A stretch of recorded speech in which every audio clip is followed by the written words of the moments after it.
Hello and welcome into the very first episode of the Father, the Son, and the Holy Buckeye podcast, where every day is game day. I'm your host, Szymczak. Joining me as always is the father himself and the man responsible for my Ohio State obsession, Rob Szymczak. Dad, how are we feeling today for the official series opener? Great, Sean. I'm great on this Mother's Day Sunday in May, and feeling, in the absence of football, pretty good because Man City won yesterday 3-0. Hopefully Arsenal will stub their toes, and I got the Giro d'Italia. So, let's talk love football. to hear it. Before we dive in today, just wanted to provide our listeners a little bit about what to expect. So this show is definitely built on our generational Buckeye passion. Both of us, my dad and myself, we eat, sleep, and breathe Ohio State sports, but we're also using that fandom as a launching point to really discuss the entire landscape of sports. So while this is definitely a predominantly Ohio State podcast, we'll be talking about a lot more than just Ohio State football. Anything to add, Dad, before we dive in today? No, let's LFG, man. LFG. All right, cool. So I think with that, we can dive into our first topic today, which is going to be a little bit about the college coaching carousel. And to start, there were 5 head coaching moves that I think really intrigued me that I wanted to talk with you about. The first one being James Franklin to Virginia Tech. And this is probably the one I have the most talking points about because I'm really excited about this on Virginia Tech's behalf. I just think this is an incredible matchup. But I'm curious first what your initial thoughts were about this. Let me tackle. We're gonna kind of get the cart before the horse a little bit. You have 5 coaching changes in the carousel, and I understand why you're excited about Franklin. I will get to that in one moment.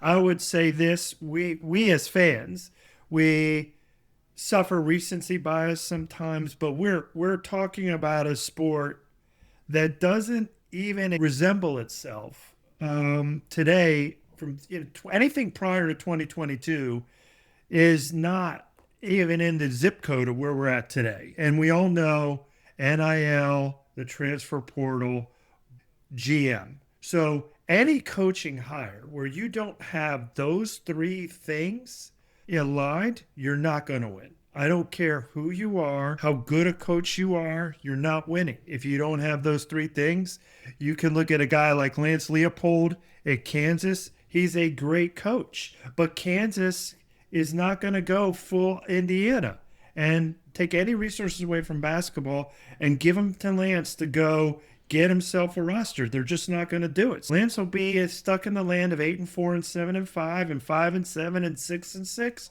and he is a doggone good football coach. So with Franklin, I think it's a great hire. He recruits the DMV really well. What he doesn't do, my point about the GM, I don't know if he had a GM in Happy Valley. If he did, I don't know his name. And if he did, he had a staff that I think he had a lot of yes guys and allowed James Franklin to just change his offensive coordinators like some people change their pants and change the wide receiver coaches like some people change their underwear. If he does that in Virginia Tech, he's not going to do what Virginia Tech fans are hoping he can do, but he plays in the ACC. If he's not 8-4 this year, I'll be shocked. Yeah, I think that's a great point that you just made because I kind of I'll back up first. I think people really do forget that James Franklin is a great college football coach. I think what he's done against Ohio State and the Michigans and in the playoff, really, again, to your point about recency bias, but people forget the program that that James Franklin took over at Penn State. The 4 seasons before he took over, they were winning 60% of their games. That was the last 2 seasons of Joe Pa and then the 2 seasons of Bill O'Brien.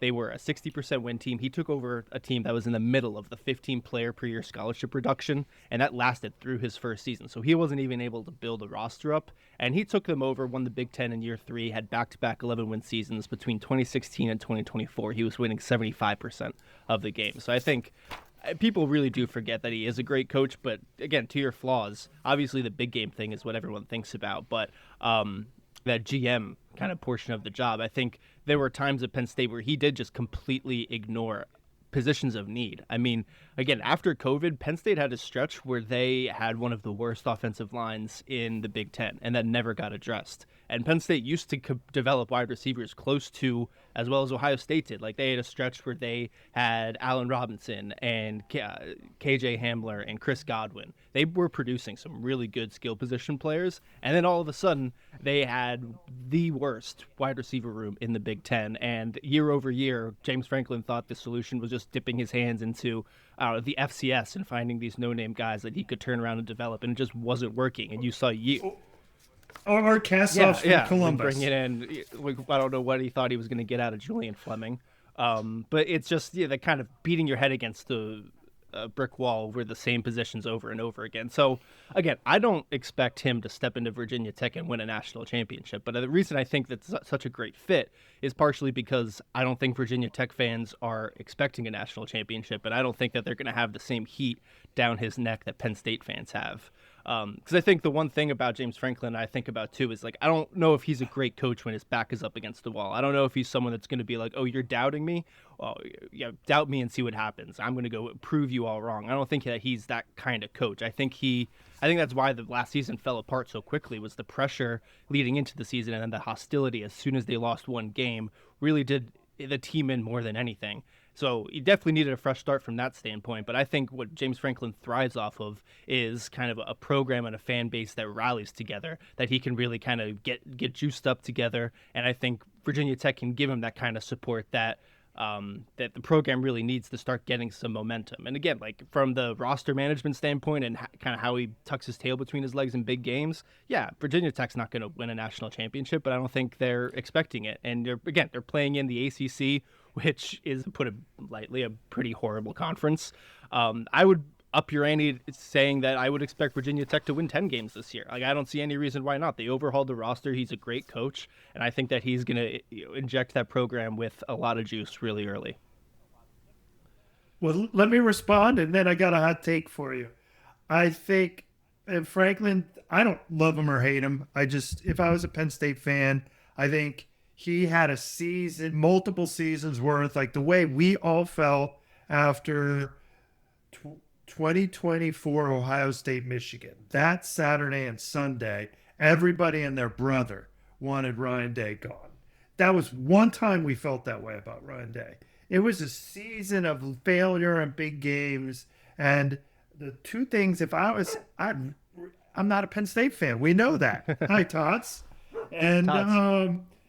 It was that press conference after the JT Barrett comeback game in whatever year that was, where he just looked in the camera and he owned it, but he said his rubbish line about we've got to be elite, and you just never saw him get there. And like, dude, you knew that in 2016 or whatever year that game was, and you never got there. And then the quarterback mouth to start Sean Clifford. I love him. The guy could be on my team if we're playing tiddlywinks. He is not my starting quarterback if I'm a Big Ten, want to play in the playoff team. He's not. He's not. And his brother is not one of my starting wide receivers. They're not. They're great guys. They want them on your team, but they're not just. And so to your point about the wide receiver room and the quarterback malpractice, just watching him change the OC every year and just run offenses for Drew Aller that just don't fit him. And I just feel bad for Aller. And here's the hot take. I think they're in the playoff competing for a national championship before our friends in Clemson. Dabo gets another sniff at the playoffs. I mean, yeah. I thought you were going to say before Penn State, and honestly, I might agree with that too. I didn't think of that, and I think I'm older than you, obviously, but Virginia Tech used to be, and it wasn't just with Vic, but with Michael Vick, they played Florida State toe to toe for a while. Virginia Tech has won a national championship more recently than Penn State has, haven't they? No, I don't think so. Let me look this up real quick. Don't we have a stat boy we could call upon? Tots, pull that stat up for boy? us. Oh no, I On, could have get your paws sworn they won a national championship around the turn of the century, but I guess I'm thinking of Florida State. No, they've been Okay. they've been close, and that's my point. Like you were just in your, you probably weren't even out of diapers or your Blues Clues shirts when they were good, so you wouldn't probably doesn't No, my bounce memory with of you, Virginia but Tech, I mean, they it's Beamer ball. I remember everyone talking about the special teams. I started watching around like, Tyrod Taylor era. So they were good, but they were marginally a top 25 team. I mean, honestly, them and Penn State were kind of around the same level around that time, but then they just kind of. the same level, but that roster was every year loaded with NFL guys, all over the place, and probably more first round draft picks when Beamer was there than Ohio State had at the time. So anyway, Yeah. I think we've talked Franklin to death, and his bald head doesn't deserve a whole lot more of our oxygen. Sure. I mean, think. my last point about it is I think if you were to rewind the clock back to mid-October or whenever it was that Penn State fired James Franklin, and I think if you told Penn State, not only is James Franklin going to go to Virginia Tech, a team that they're going to have to recruit against because they are right in the DMV area and the tri-state area, New Jersey, Pennsylvania, like they will be actively recruiting against James Franklin, which I think is a nightmare for them.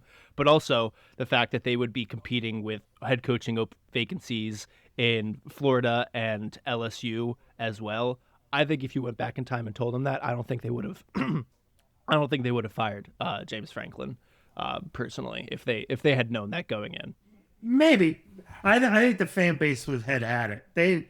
They were having that Ryan Day Saturday or Sunday, November 2024 moment again, and they just had it the year before with losing to Ohio State and 10 seasons in a row of that. And I just think they were done with him. Whether that's the right decision or not doesn't matter. They did it. And I think their administration I think they made a million coaching search, and I thought they were getting their boy Matty from Nebraska as a coach, and Nebraska ponied up for him. And, then they were left kind of WTF now.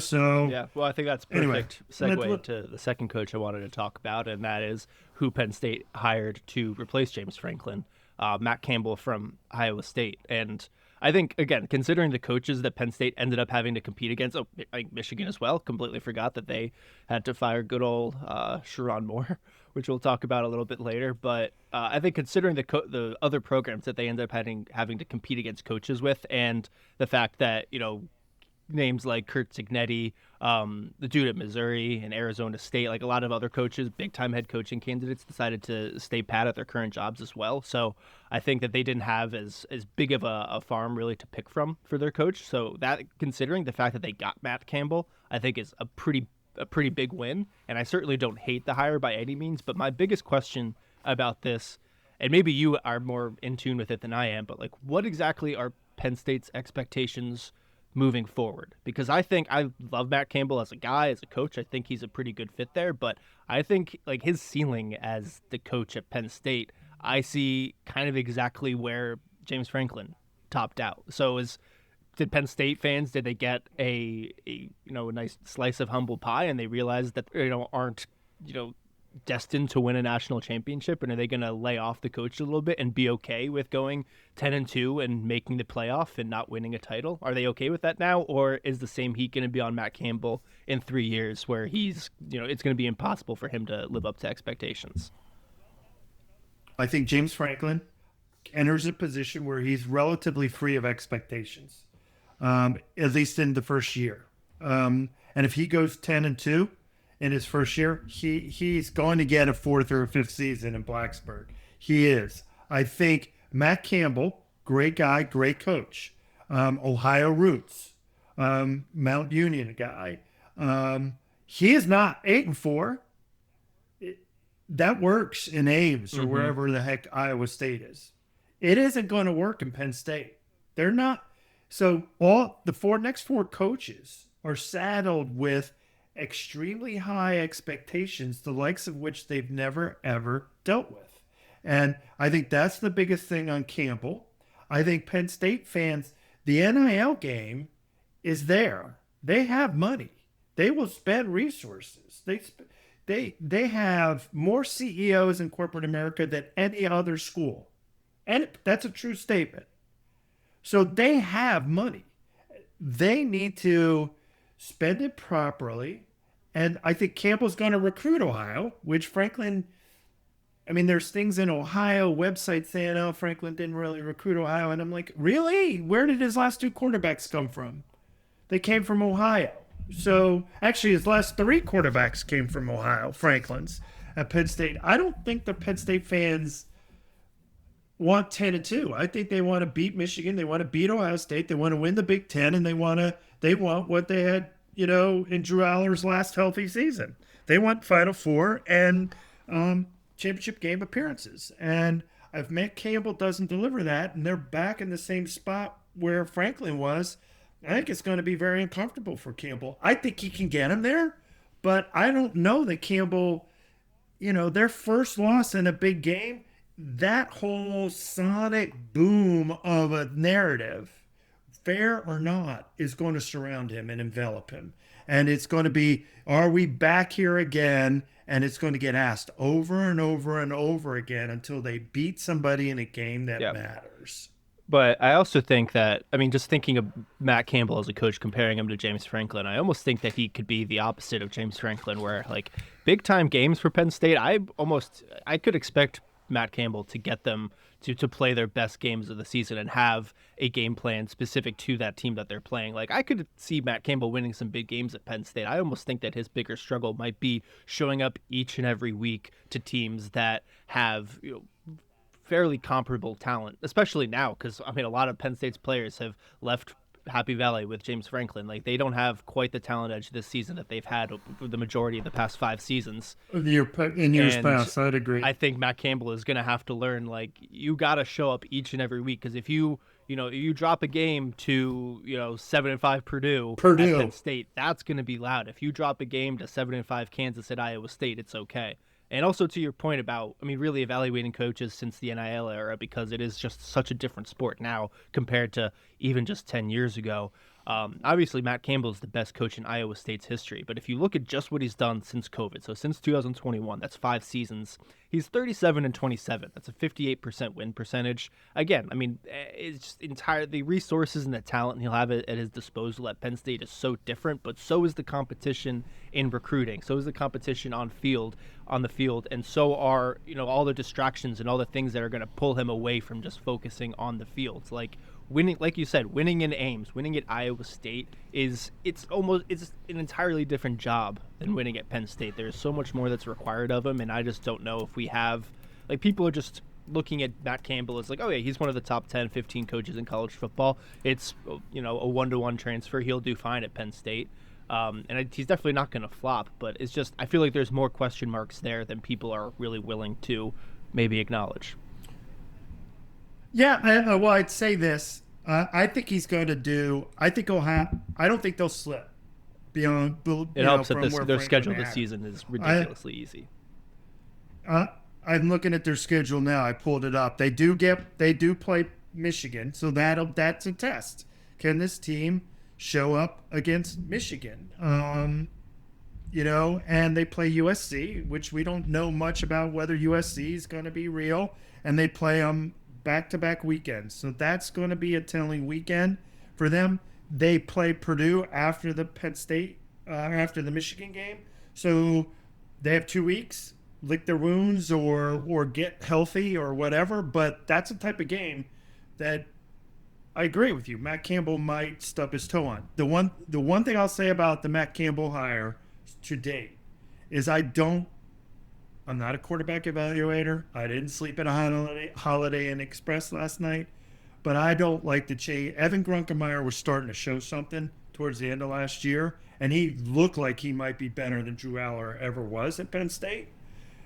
To let him go and bring in Rocco Becht, I don't think they're better at quarterback this year. I don't. And maybe Rocco Becht will show me something that he didn't last year, but I'm dubious. So we'll see. Their schedule is easy. I'm looking at it. It's not a killer schedule. It's not Ohio State's schedule On the this year. So the Rocco Beck topic, though, I would like to welcome Sean Clifford back to the Penn State Nightly Lions. it is kind of the similar thing. So, I mean, he does have a starting quarterback playing for the San Francisco 49ers, does Matt Campbell. So maybe there's something to unwrap there, but I didn't see it at Iowa State. So I think we've talked the bowl capped wonder enough time. Happy Valley to death State. too. So the third coach I want to talk about is one that I'm actually pretty excited about too, or more so intrigued maybe, because like you said, I think the expectations he's walking into are definitely higher than anything he had at his previous job. But that would be Pat Fitzgerald to Michigan State. And I think my first reaction when this happened, I was just happy that Pat Fitzgerald is getting another head coaching gig, because when that whole thing happened, what was it, in 2022, I want to say, with the bullying allegations or hazing, whatever you want to call it, the allegations came out. They were just seemed pretty baseless at the time. They came from one player, and it feels like he was fired really quickly without giving him any sort of benefit of the doubt or investigation. I really think Pat Fitzgerald is a great guy, a great coach. So I'm just really happy to see him back in the Big Ten, back coaching a program. So that was my initial reaction. But how do you think that he's going to fare at Michigan State? Well, I don't know if I share your same sentiments on the Boy Scout in East Lansing, but I think he and one of the other coaches on this list, here's what I'll say.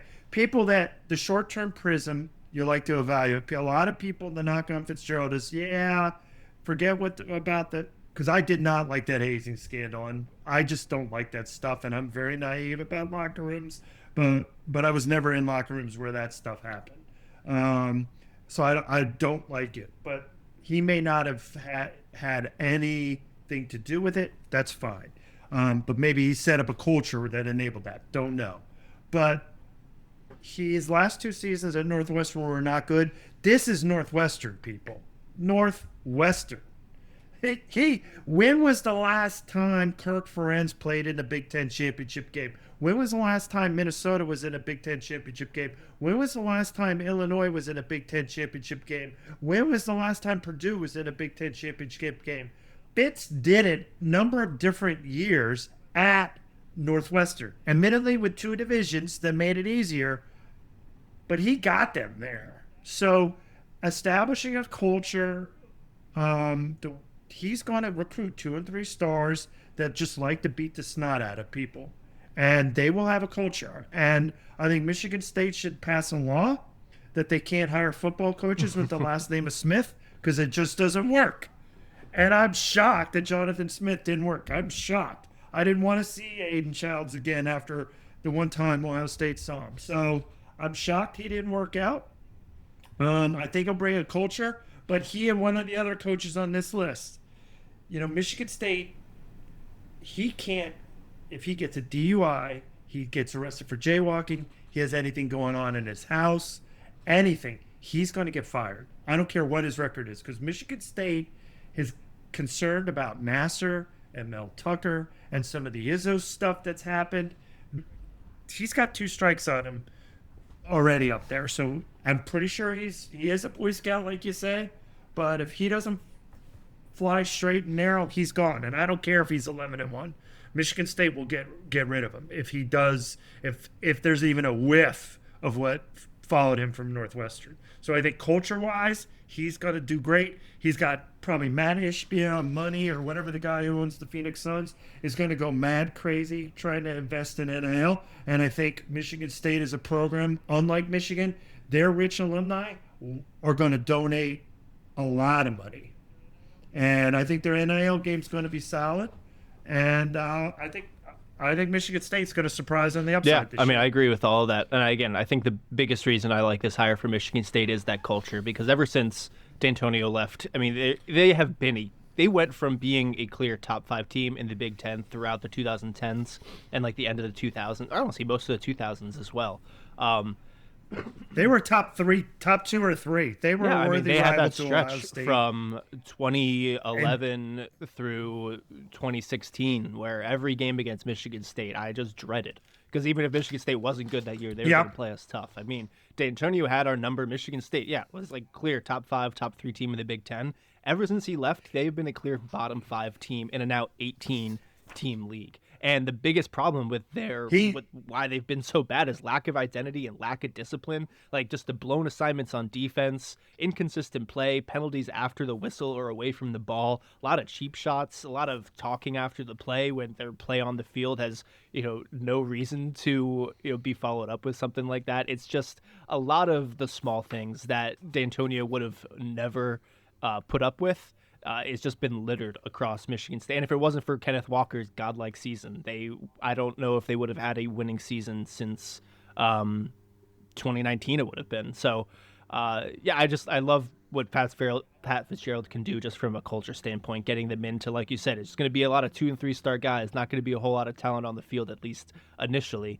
But they will be, they're going to play tough through the whistle. They're going to just be a bunch of guys that are going to want to bite your kneecaps off. So from that standpoint, again, like I think that Michigan State, I think, is just at the point of wanting to put together a respectable football team and get back to being above 500. And I definitely think they can at least accomplish that today. But again, the long-term upside is going to have to do a lot with like you said, Pat Fitzgerald continuing to keep his nose clean. Because I think that, again, Michigan State needed someone to kind of better direct the trajectory of this program and bring in some better, some good culture. But doing that with someone like Pat Fitzgerald, who already has the 2 strikes on him, is interesting. So he's got to stay clean. And they got to figure out a way to, if they want to get back to where they were with D'Antonio, NIL is definitely going to have to be boosted. And I think they're definitely going to want to see some product on the field before people start writing blank checks to them. I think Fitzgerald, they got the closest thing that they could have gotten to D'Antonio. I do think his expectations aren't going to be quite what Penn State expects of Campbell, but I don't think he gets a 2-10 season and then, which I'm not expecting, but I don't think he gets a really awful season and no pressure is on him going into 27. He's got a short window to win and turn it around and prove to people the roller coaster's going up and getting ready to speed down and blow through everybody. And I think the third thing, and then we'll exit on Fitz, is Michigan's going to be sore on the Sunday after they play Michigan State. They may not have in the last few years. They are going to be sore. You can guarantee that. Yeah, and I'm just looking at Michigan State's schedule now because I haven't before. They get a bye before that Michigan game, so that'll be big too. Does Michigan get a bye after the Michigan State game? Because they're going to need it. I don't know. But I mean, Michigan State, I didn't realize they play Notre Dame this season. I thought that rivalry had gone away. So Michigan State, Notre Dame put it back so on. that is going to be a tough game, but I'm looking at Michigan State's conference slate. It's Nebraska, Wisconsin, Illinois, Northwestern, which will be a really interesting matchup. UCLA, Michigan, Washington, Oregon, Rutgers. So that stretch of Washington and Oregon at the end of the season is really tough, or Michigan, Washington, Oregon. But they could be an 8-win. If they could be an 8-win team. Get to 6 wins with that schedule, I would just. Yeah, I think Fitz that just means problems. Fitzgerald Fitz lost has got his touch problems. because, to your point, his last couple seasons at Northwestern, they won 4 games total in 2021 and 2022. So, again, I think that was an uphill battle for NIL-wise at Northwestern. That isn't going to be quite as tough at Michigan State, but something to keep in mind. So I think if they can't hit 6 wins, that probably means Fitzgerald has lost his touch. But seems like we're pretty aligned. They were expecting better things from Michigan State. Fourth coach I want to talk about would be that team up north hiring old man Whittingham. Yeah, well, when the roulette wheel stopped spinning, Michigan lucked into a good coach. I don't think there's any Michigan fan alive that will say otherwise. I think he is likewise. We're going to go to the last one here, but each coach we've touched on, expectations are a big deal. And Whittingham was Utah's Bo or Woody. He was. And an 8-4 season in Utah is one thing. And them getting to the Rose Bowl against CJ and JSN that one year was a big deal. It bought them the next 2 or 3 years. They've had that coach in waiting there forever. So I bought him another 2 or 3 years because they were in the Rose Bowl back when bowl games mattered. That's how much the sports changed. The Rose Bowl, if it's not involved in the playoffs, doesn't really matter anymore. And games of like that don't really matter. So 8-4 this year in Michigan, it's going to be ugly. Now, there were very few adults in the room, and we know Sharon Moore was a threat to himself as well as the women of Michigan. Let's be honest. And he wasn't coaching their quarterback, so I think it's a good hire for Michigan. There are just a lot of question marks for me. Yes, I'm an Ohio State fan, but I can look pretty objectively at that team. And that quarterback did not have a good spring game. And I don't want to judge any player on a spring game because if Bam Childress would be in the Hall of Fame. Wait, who's that? You know? You see, you don't even know. He was the guy that caught every pass and ran everything for touchdowns in the spring game, and everybody couldn't wait to see him on Saturdays in the fall. Is that and then for you Ohio don't even State? know who he is. So, yeah, Ohio State. Bam Childress said something for you to Google. But he was what? He's like a State Farm agent 19? now, in case you were curious. No, but I mean, what was Michigan's quarterback? Like 8 of 19. Oh yeah, he was horrible. Game? And yeah, I mean, it's just they've got to fix that. I do think the Card kid.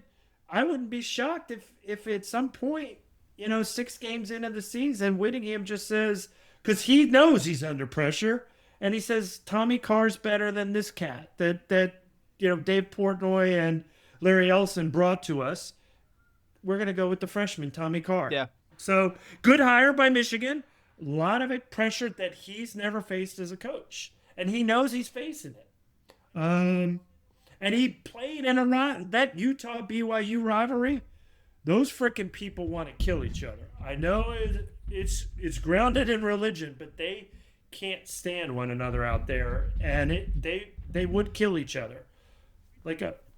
We just mean it on the football field generally. We're not poisoning trees or threatening people's livelihoods when Ohio State and Michigan play. Utah and BYU hate. I would hope that he each brings other. over the same vigor he does from that rivalry because he ended his career with 3 straight losses to BYU. Let's hope from your lips to God's Mormon ears. But I agree. Like, aside from Kyle Whittingham needing to fix the culture and just ensure that Michigan doesn't have a bunch of criminals and sexual deviants on their staff, that's the number one thing that Kyle Whittingham has to do is just not employ criminals. So assuming he does that thing, the second most important. We're not biased. Clearly, we are not biased. But the second most important thing would be figuring out the quarterback position, and that's whether that's developing Bryce Underwood or getting someone under center that isn't just like a really good athlete trying to play quarterback and getting someone that can actually play quarterback. Like, that's the most important thing, and that's going to be what determines whether or not Michigan State is another 8-9 win type team or if they can actually win 10-11 games and get back into the playoff and compete for a championship. It's all going to come down to the quarterback position, because that Michigan is going to have a really good defense. They're not going to hit the same levels we saw the 3-year stretch with Harbaugh, but they're going to have a really great defense. They're going to have a solid run game. I don't know if you've seen that freshman, Savion. He looks great. He looks like Kenneth Walker. Scary good. He looks scary good. Here's your hot take. You heard it earlier. I think I'm not betting this. I wouldn't put any money on it. But I'm willing to say Tommy Carr is the starter by week 7.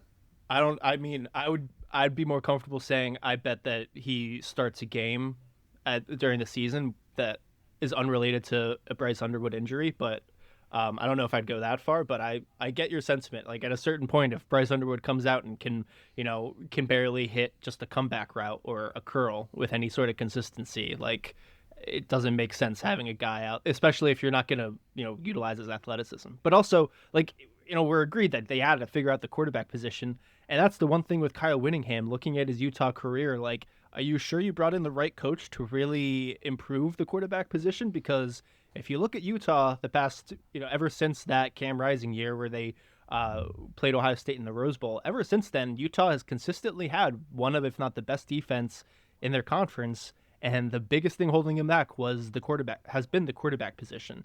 And I don't see a whole lot of seasons throughout Kyle Whittingham's career where he was really carried by a great quarterback player, where he can kind of hang his hat on, I helped develop this quarterback. Like, so I'm That's fair. That's fair. I have my issues. If I'm a Michigan fan, I have my concerns more with Bryce than I do with Whittingham. I think he'll do what's necessary to win there, and if that means we got to play the number 2, there's not a Michigan fan out there that I've run into. I mean, there's a couple of them, but most of them think Bryce is all that in a bag of chips, and I'm like, yeah, you know what? He couldn't open the bag of chips. He couldn't hit an open bag of chips. So go back and look at the tape, Michigan fans, of the Ohio State game. He was short arming screen passes. Like, yeah, a lot of his problems I think are just coaching malpractice. Like, he always has a couple throws every game where you're like, oh wow, there it is. That's an NFL quarterback. But yeah, but so does Arch Manning, and so did JT Barrett. Like that's who those guys are right now. They can hit NFL throws. Like, I could go on an NBA court and probably hit a 3-pointer, and I might shoot 100 of them. And if you saw me make the 1 out of 100 that I made, you'd be like, man, that dude can stroke it. That's Bryce Underwood. Another concern I would have if I were a Michigan fan about this is just Kyle Whittingham's, I guess, long-term commitment with Michigan, because you have to remember he is 67 years old, and Utah wanted him out. It's not like he decided to step away. They were like, all right, it's time to hit the road. And I just don't think he was ready to retire. So to me, this job screams like, well, I'm not ready to retire. So what the hell? Let's go take this job. Worst case scenario, I get a nice buyout. No, that's 100% what it is. And I don't think he's there in 3 years.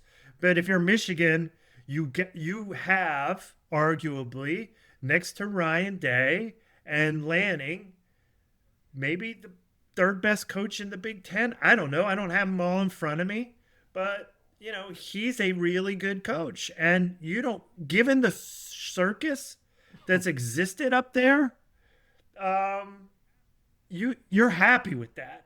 I don't understand how, and we should get to the next guy, but I don't understand how Ward Manuel is still collecting paychecks. Because the reason you got him is because Ward doubled down at Sharon. And don't tell me he didn't know what was going on with Sharon. There were rumors, the reporters knew it. They knew it, and Harbaugh knew it. Come on. You didn't just become a pig. We can sit here for another 2 hours and talk about all of Michigan's. That's a whole episode. Moral shortcomings. My very last point about the hire, though, is, ultimately, as an Ohio State fan, I'm not particularly nervous about them. Like, with Kyle Whittingham, I'm glad because, I don't think they'll fall down the 3-win hole that they went through after they fired Lloyd Carr. But I'm not scared about Kyle Whittingham, taking a stranglehold on this rivalry. If they had gotten Jesse Minter back to the college game, if they got Nick Saban out of retirement, got Kalen DeBoer from Alabama, if they got Kirby Smart, even Lincoln Riley, Dan Lanning, like, if they hired any of those coaches, I'd be a lot more nervous about the direction of the program and how they're going to contend with Ohio State. Honestly, even if they grab Dabo Swinney from Clemson, that might make me a little bit more nervous. Again, like, Kyle, this is just a stop on the way to the retirement home for Kyle Whittingham. So, I think Savion is going to have you shaken come November. That's all I'm saying. That's a third hot take. That dude, compared with, is it Marshall, their other cat? They've got 2 great running backs, and they're going to be a handful. Whittingham with a run game and a good defense, he's a 10-2 coach, and they're in the playoffs. I'm not looking at their schedule, but I know we talked about it. They got Penn State. They got us. I don't know what the rest of their schedule. They got Oklahoma. So we'll see. And you'll see early. I think that Oklahoma game for them is going to be a bigger test of Michigan than the Texas game will be for Ohio State. We know what Ohio State is. I think if Michigan wants to get to the playoff, they are going to have to pull off some sort of upset along the way. But we got plenty of time this summer to get into the 2026 season. So the last coach I want to talk about, the big one from the past coaching carousel, Lane Kiffin to LSU. Yeah, I mean, just a joke. yeah. Can we laugh Personally, at that? the first Can we note I laugh? have is I can't wait for this to blow up. Like, because I have a hard. They're hiring Lane Kiffin to be a coach that he's never been. They are hiring him to win a national championship. And listen, Lane Kiffin, despite how much he pisses me off with all of the extra shit talk he has about the SEC and all of that, he at his core, he's a really good play caller. When things go his way, he can only win one way, but he's a really good play caller and he's a really good recruiter. Like he will, LSU's teams won't lack talent, but also it's not like that's been LSU's problem over the past 10 years or 15 years since their last national title. LSU has had consistently one of the 10 most talented rosters in college football.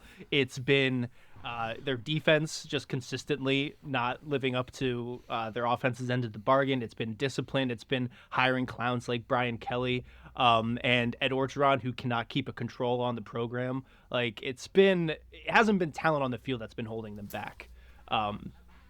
But I don't know. What were your initial thoughts on Lane Kiffin? Yeah.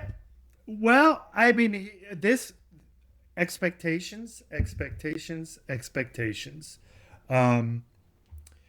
He's not a play. It's not just playoff or bust for him. If he were to play Ohio State in the first round and get trucked like Tennessee did, wow, does he get year two? Does he get year two? That's a legit question. So, and remember, this is a school. So I will put LSU in stark contrast to Michigan State.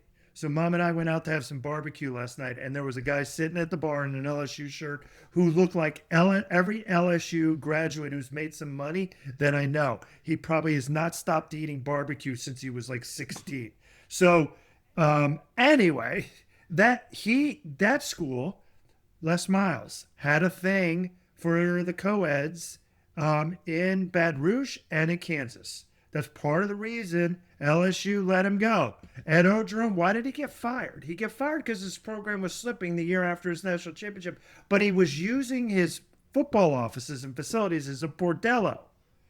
And he chose to hit on, at a gas station, a woman in a yoga uniform or yoga outfit who happened to be the wife of one of the associate ADs. Hey, you want to work out? We should work out together. That's what he did. He'd said that to the woman. She called her husband. He got fired. And they used that. Where I'm going with this is if Lane, and we've all heard the rumors about Lane, and I don't want to fan them here because that's not our shtick. But if they're even a little bit true, that's what's going to get Lane fired. That and not winning a national championship. He is getting paid to get to Final Four weekend to get to the national championship. If he doesn't do that this year, like get in the play, if just making the playoffs doesn't work, and every LSU fan, they know what they've got. They know what they hired. They hired the woman that's going to leave for the guy who's got a bigger paycheck next door. That's what they've hired. And they know it. The administration, I would like to think they're smart enough to know what they hired. That's his, and he's a good coach. I think he'll have him probably in the playoffs. But if he doesn't, he's out on his rear end. And you said it. He's never been a consistent winner anywhere he's been. We can argue over the quality of the places he's been. And I think there's a lot of legitimacy. If you love Lane and the Yale Butts, that's legit. But he's now at LSU. He's got the money. He's got the recruiting base. He doesn't have Saban anymore. Show me the national championship rings. I mean, I think you're right. Like if he doesn't at least get to a national championship within 3 seasons, I have a hard time seeing him be there for year 4. And it's another good point too. Like how does it feel, LSU fans, that you got your coach in Lane Kiffin, the guy that you wanted to pay $100 million or whatever it is, but if Alabama decides to fire Kalen DeBoer next season and they call Lane Kiffin, like he's jumping, like he's going to that job. If Steve Sarkisian decides to go to the NFL and Texas gives him a call, he's leaving if they're paying him more money. And that's just like, it's such a weird feeling because, like, with Ryan Day, he is, no matter who, you can ask the biggest Big Ten hater or like the biggest Alabama fan you can find, no one in the world would say Ryan Day is not a top 5 coach in college football right now.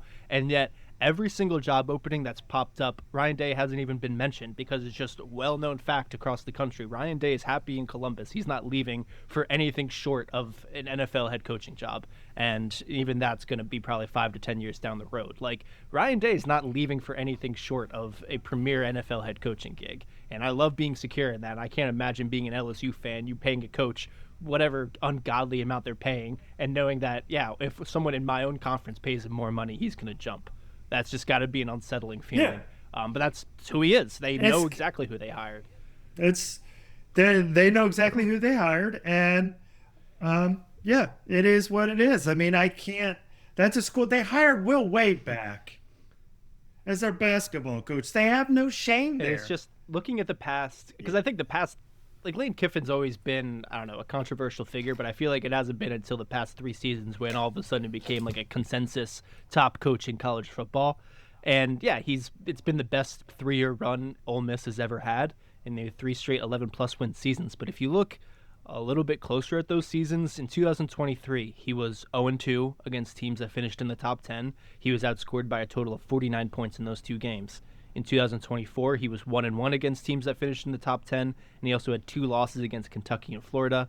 Neither of those teams finished with a winning record. And then in 2025, up until Lane Kiffin left that team to go to LSU, Lane Kiffin himself as the coach did not beat a team that finished in the top 10 with Ole Miss, and their best team performances came after he left. So, again, I mean, do with that information what you will. I just don't see how you can look at that. Like, those are his 3 seasons. You can't ignore it. You can't ignore it. You can't. That's the up, and I don't see anything there that makes me think, yeah, he can win a national championship for me. The 24 team at Ole Miss was perhaps, next to Ohio State, the most talented team in the country. And for them to lose to Kentucky and Florida,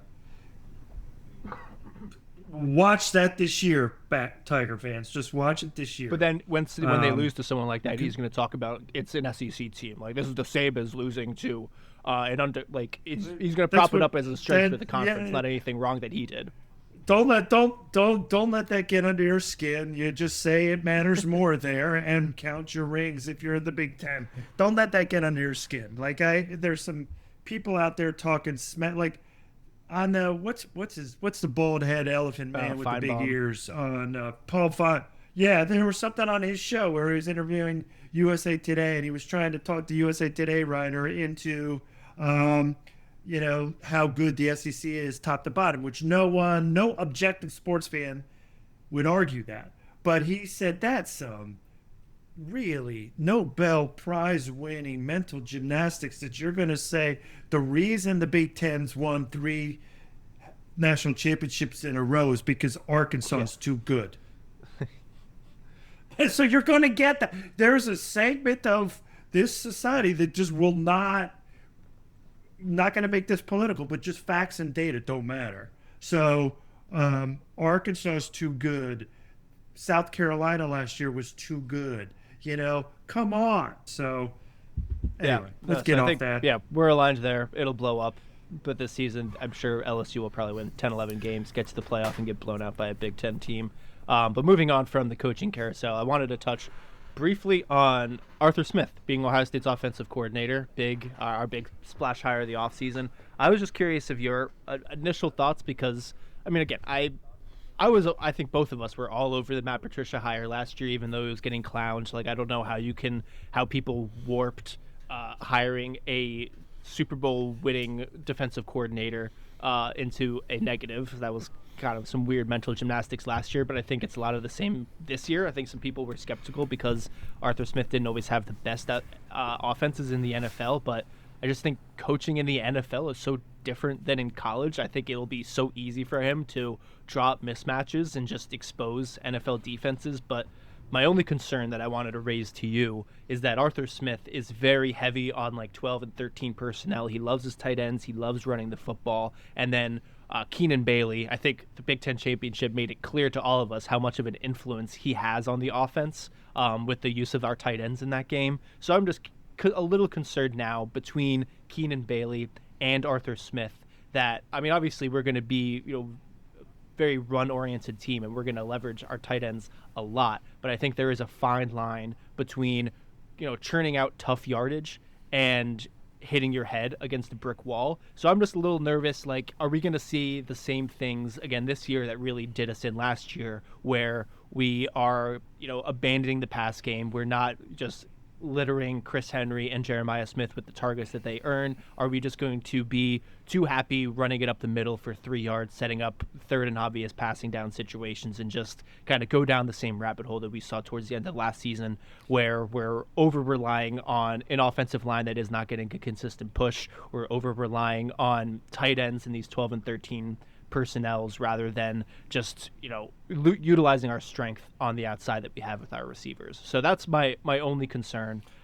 is that we might go a little too heavy on the run oriented approach, because I don't know how good our offensive line will be and if we'll be able to sustain a heavy running approach like that. So I think it's a great hire. That's my only concern, but curious what your thoughts were. Fair. I actually hadn't thought of it that way. Here's what I'll say. That's you got me thinking. But the offensive coordinator last year was Brian Hartline, and I believe if I hadn't even thought that Keenan Bailey had a big influence on offensive play calling, but he probably did, and it's because Brian Hartline was the OC. And you and I were all over Patricia. I thought it was a hope when the moment it was announced. I was like, giddy up. What, that is a step up from Knowles. And anybody that compared Patricia to, look what he did in Detroit. That was Detroit before Spielman came up there, rang the Fords by the neck, and got an professional organization settled in Detroit. Winning in Detroit without Spielman going there was next to freaking impossible. So you get us, as you said, Super Bowl winning Ninja DC that could amoeba his defense week to week with Ohio State's talent. And then you see how much the players like him, and he's not a dick like Jim Knowles. Home run. Home run. I think the same thing is true this year. Home run. Keenan Bailey will serve the offense that Arthur Smith wants to run. Arthur Smith is too freaking smart. He knows what he's got in JJ. He knows what he's got in the transfers that have come in, and what looks like Chris Henry. He is not going to ignore that. And I think the biggest thing from the run game, he will scheme it up better than Hartline. When Ohio State goes 12 and 13 personnel under Hartline, you know it's coming. Everybody in the building knew it was coming. Everybody in the building knew which direction you're running in. You're not going to know that under Arthur Smith. He will layer his plays. I think this is the same look we just gave you. And instead of going this way, we're going to go that way. Or instead of running it, it's going to look like a run the whole way. And then we're going to have an RPO off of it. And we're going to get JJ at a quick slant, and it's going to go for 80. I just think I feel really good about Arthur Smith. I am not worried about Keenan Bailey. This offense is going to score 50 points a game out of the chute. I don't know about when they go to Austin, but this team will score a ton of points and put up. They're going to have Ryan J, CJ Stroud type of numbers where you're like, yeah, where are the 600-yard games? Oh, there you go. That got me fired up. That's what I think. Arthur Smith is a smart man. He is not, and frankly, you and I both love Ryan Day. The one thing he does better than Urban Meyer, he's able to look in the mirror and say, we didn't do this well. I need to change. And I need to get somebody who can help facilitate that change.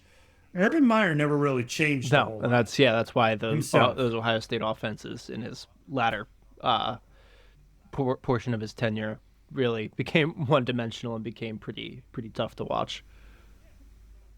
Yeah. So Ryan Day, if he feels like the offense is getting stagnant, he's gonna do what he did.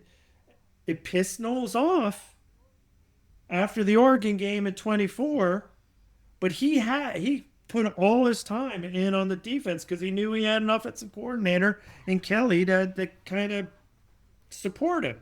If he has to go into the offensive room and smack Arthur Smith around, which he won't, he will. And he knows he's got a defensive coordinator on the other side of the ball he doesn't have to worry about. Whose players love him, who's got Laurinaitis, whose players love him. He's got a secondary coach whose players love him, and Larry Johnson, whose players love him. And unlike the staff under Knowles, that staff is harmonious, I think. The second he runs a bubble screen, though, I think all of Buckeye Nation is going to be ready to castrate him. Okay, I don't know if the punishment fits the crime, but no. After the pick six against Miami, any coach that runs a bubble screen, I think that's a fair punishment, castration. All right. I've not even seen the play in question, so that's how bad it is. I have not even seen it. So anyway, that's another show.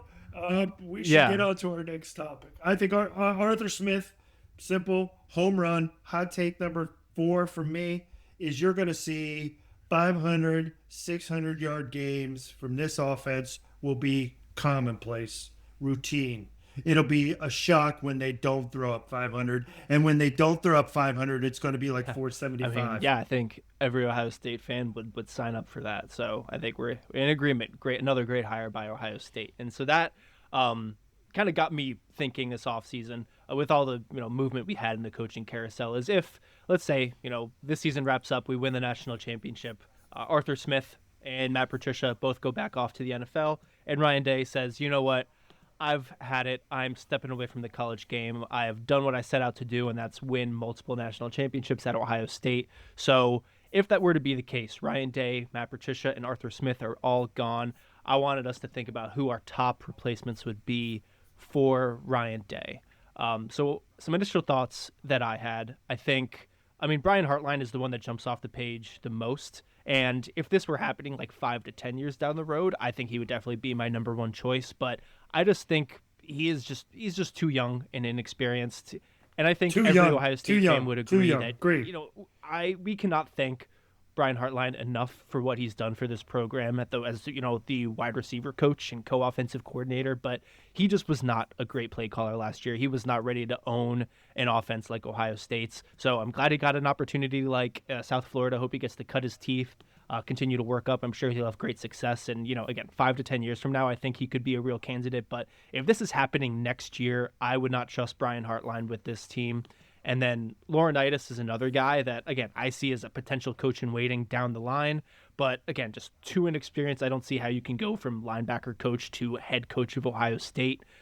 So those are my two, probably my two favorite hires if this were happening down the road. But, again, if this is happening tomorrow, I started by looking at, the top, 25 or so coaches in college football. And I think of that upper tier, like the top 10 that are all making like $5+ million, Marcus Freeman, I think, is the only coach out of the premier coaches in college football that I would really consider.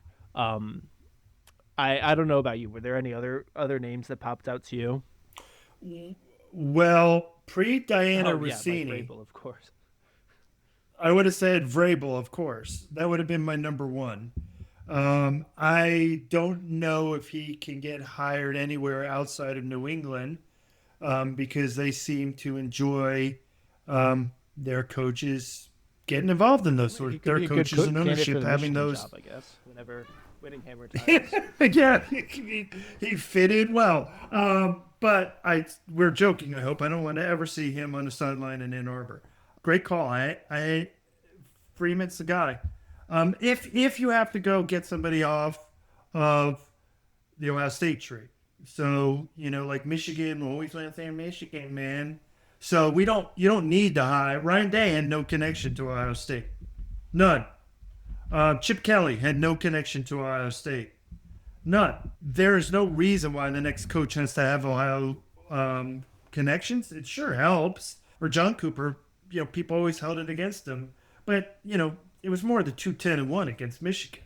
If he was 10-2-1, he'd have a statue of himself outside the stadium. Ryan Day also seems to have sort of a grass isn't always greener ethos. I think generally he likes Columbus. He's paid $10 or $12 million a year, and the NFL salaries aren't that high. So now you do have a life in the NFL. You don't have a life as a college coach. That's a 52-week-a-year job, 365. Free agency every single year. You can't lock in and build a roster the way you can in the NFL. So there's a lot of that's why what's his name is coaching at Miami now. Former Green Bay DC, a former Ohio State DC. He's in the pros because it's an easier gig. Yeah, Halfley. Yeah, Halfley. There you go. Thank you. So I don't think it's imminent. If he wins the second national championship, which he's going to be banging on the door for the next few years, he's in really rare air where they start to name buildings after you and name fields after you and put monuments places. Urban Meyer got one. Tressel got one. Woody had multiples. If he can start chasing Woody, he's there and we don't have to worry about this. Because he's not leaving for another college job unless he somehow loses his touch. I don't think we have to worry about it, but Marcus Freeman would be. I'd be over the moon my about last that. thoughts. I think in thinking about this again, I think if ideally he stays for another 10 years, and then we get someone internal like Laurinaitis or Hartline, even Eddie George, who's getting into coaching now. I think that's the ideal way. But I think this also, in trying to get to think about who could replace Ryan Day like next year, that definitely makes me appreciate Ryan Day a little bit more because the grass isn't always greener, and there are not a lot of coaches out there that I would really like. Tomlin. Oh, Mike yeah. Tomlin. I didn't even think. I mean, honestly, I have a hard time seeing him in a college gig. But yeah, I mean, I would, if we didn't at least call him, I would. That would be an amazing fit. I would love that. But yeah, I think my biggest takeaway from this is like I'm just so thankful to have someone like Ryan Day. Again, like we can't win the national championship every single year, but Ryan Day is going to have us at the doorstep at the very least. So the grass is not always greener, and I just envision trying to hire some of these coaches if Ryan Day were to leave next year, and I'm just like in no position with any of these coaches would I feel as confident about where our program is as we do right now. No. So big takeaway. Love Ryan Day. Please don't leave us. Yeah, please don't go, bro. So how do you want to wrap today? Well, I want to wrap it with the way I think we will wrap every episode, a segment I like to call the post-game spread, where we're going to share something we're cooking, something we're eating, drinking, reading, listening to, or watching, just something going on in our lives that we want to share. Dad, what are you enjoying this week?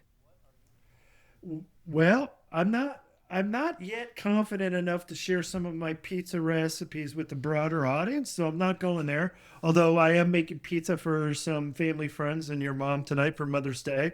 That may be in a future episode. So it's a wine recommendation. There's a guy, he calls himself the Piedmont Guy, and he makes Italian reds and whites. And we had the Garcias over for dinner Friday night, and Bobby said something that's just really, really resonated with me. He said, I'm getting to the point where I don't want to wrestle with my wine anymore. And I'm like, yeah, you know what? What does that even mean? I'm right. And you have these big, tasty wines, but they have to open up, and you got to let it breathe. And, you got to almost plan, when you're going to open them and how long they're going to breathe and blah, blah, blah, blah, blah. And this guy, the Piedmont Guy, he makes a few reds, he makes a few whites. They're not cheap, but they're all under $30, and they're just eminently drinkable. And his reds are fruity without being fruit bombs, and they're nuanced enough to be, wow, there's something going on with this wine rather than just big, big fruit. And they taste like, Sean, they could be from Oregon. And they're just great summer wines. They're great winter wines to drink with a football spread. October, great wine. So look them up. It's called the Piedmont Guy. Cool. You can't go wrong with that Cool. Well, thank you for sharing, and shout out to Bob Garcia for making a reference here. Something I want to share. It's an album that I've been really enjoying. Noah Kahan's second album, The Great Divide. It came out. Have you listened to it yet?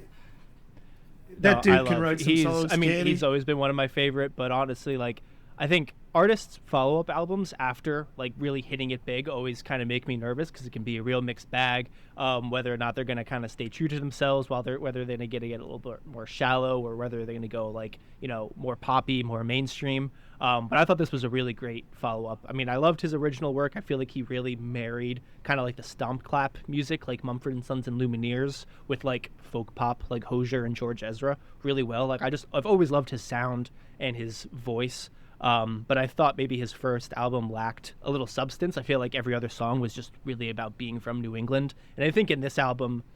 Or being not from New England and breaking up with a girlfriend. Like, they're all... You just don't want to be... You don't want to be his ex. You just don't. But I thought this album had a lot more depth, and I think it's a lot more of Noah Kahan being honest with himself. He talks about his relationships with his family, his like generational trauma, you know, issues with his body image and self-esteem, and like I think a lot of the message that he talks about is like how ignoring problems often makes them worse. He definitely has some sadder songs in there, but that Great Divide song is a little. It is. But a lot of the songs dark, are a little darker, right? but I think that's a big theme with this album. There's a lot more depth to the songs, so I've been enjoying it a lot. If you haven't listened to it yet, I haven't listened to it all the way through, but I'm really enjoying it. It's just like I said, I think follow-up albums after an artist makes it big makes me nervous, and I think he nailed it out of the park. And it's good to see that he's not getting, you know, too commercial or too full of himself, I think. And also he did a Tiny Desk concert with NBR. I don't know if you ever. I saw that. I saw that he did. I love the Tiny Desk concerts, but if you haven't, you should listen to that too, because it's a good. That really shows you how great his voice is, because like you can close your eyes and you're thinking you're just listening to the album. He is so talented. But that's what I'm enjoying this week. But I think that'll do it for this episode. Closing thoughts, Father. Nope. Well, your mom really wanted me to do this today on Mother's Day. That was one of her presents. Is like, why don't you staying home, not riding your bike? You didn't ride your bike today, so you could do this with your son. I did not ride my bike today, but the sun's still out. The day's not over, but I do have pizzas to cook, so I don't know if I'm getting to ride it. Cool. So, well, there you go. This was a blast. I hope all of our listeners enjoyed it. This has been the Father, the Son, and the Holy Buckeye podcast. I'm Sean with my. What's our name again? The Father, the Son, the Holy Father, Buckeye. The Father. There we go. Cool. There we go. All right. Yeah. Sean, I enjoyed it. Good minutes. Good minutes. Hope everyone listening has enjoyed as well. And until next episode, hope everyone has a great rest of their week, and we will catch you here on the next episode. Yep. Call your mother. I mean, everyone call your mother. Everyone, Mother's Day. Call your mom. All right. All right. Peace out. Peace out. Bye.